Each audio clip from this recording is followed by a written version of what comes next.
Bismillahirrahmanirrahim. Lanjutan. Adapun yang menyebabkan kekufuran yaitu ghibah terhadap seorang muslim, dan ketika diperingatkan ia berkata ini bukan ghibah.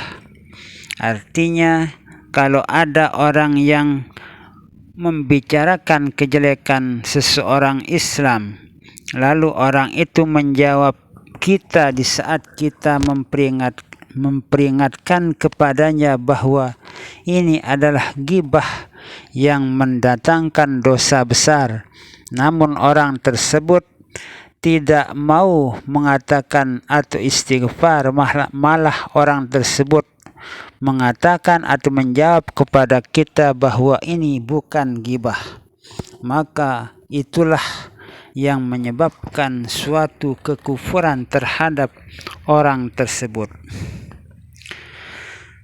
Maka ini telah menghalalkan apa yang telah diharamkan oleh Allah Subhanahu wa ta'ala.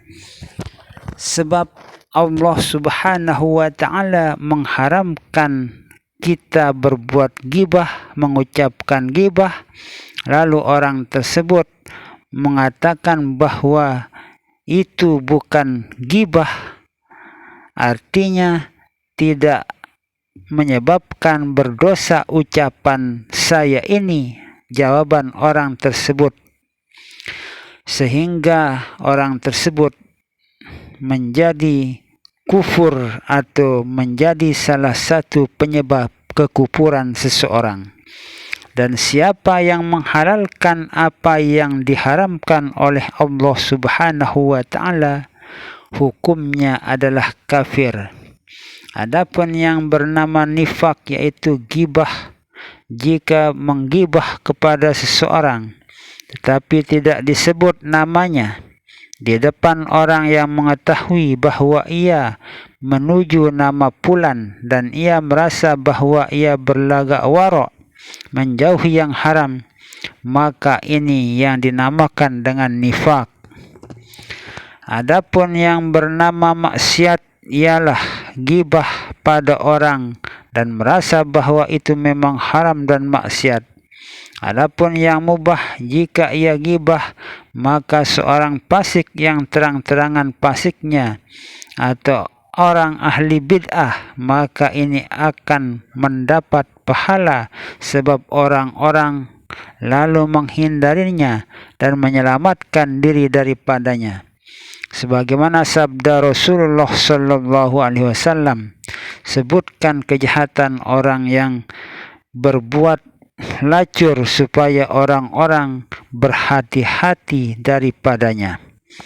Artinya kalau kita melihat seseorang yang orang tersebut kita mengetahuinya dan melihatnya secara pasti, orang tersebut melakukan hal-hal yang maksiat, hal-hal yang dilarang oleh agama, oleh Allah dan Rasulnya, seperti misalnya melakukan perzinahan, minum minuman keras, mabuk-mabukan, berbuat hal-hal yang maksiat, kemudian kita memperingatkan kepada seseorang bahwa jangan kamu mendekat kepada orang itu karena orang tersebut selalu melakukan maksiat-maksiat yang dilarang oleh Allah Subhanahu wa ta'ala.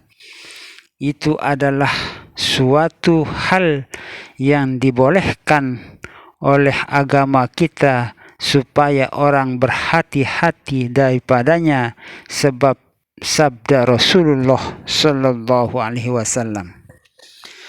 Abu Laits As-Samarkandi berkata, ayahku menceritakan bahwa di antara para nabi yang bukan rasul itu ada yang menerima wahyu dalam impian dan ada yang hanya mendengar suara.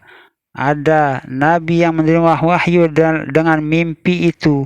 Pada suatu malam ia mimpi diperintah, jika engkau keluar di waktu pagi, maka pertama yang kau lihat hadapi makanan, makanlah.